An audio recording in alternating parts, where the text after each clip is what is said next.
જૂનાગઢમાં દુષ્કર્મનો આરોપી ઝડપાયો। મનોદિવ્યાંગ સગીરાને રૂપિયાની લાલચ આપી ટ્રક ડ્રાઈવર દુષ્કર્મ આચર્યું। ફરિયાદ નોંધાતા તાલુકા પોલીસ ગણતરીની કલાકોમાં આરોપીને ઝડપી પાડ્યો। Story report by Paresh Buddhabhatti. Junagadh taluka police સ્ટેશનના વિસ્તારમાં આવેલા ગામડામાં આરોપી મુકેશ ધનજી સગરે 15 વર્ષની સગીરા જે મંદબુદ્ધિની હોય તેમને ગઈકાલે બપોરના સમયે રૂપિયા આપવાની લાલચ બતાવી પોતાના ઘરે બોલાવેલી અને તેની સાથે દુષ્કૃત્ય આચરેલું આ વિકૃત આરોપીએ જે સગીરા છે તેમને આ દુષ્કૃત્ય દરમિયાન ઈજાઓ પણ પહોંચાડેલી છે।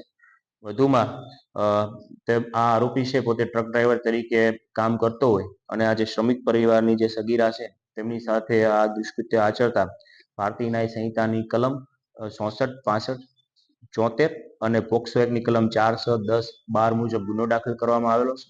હાલ આ આરોપીની ધરપકડ કરવામાં આવેલી છે અને આ જે મંદબુદ્ધિની જે સગીરા છે તેમની સાથે આ પ્રકારનું દુષ્કૃત્ય કરતા તેમની પણ જે કાયદામાં સ્પેશિયલ જે જોગવાઈ છે તે મુજબની કલમનો પણ આમાં સમાવેશ થાય છે અને તેના વિરુદ્ધ વધુમાં વધુ સટીક પુરાવા મળે તે માટે તાલુકા પોલીસ સ્ટેશનના ઇન્ચાર્જ પીઆઈ આ ગુનાની તપાસ કરી રહેલા છે।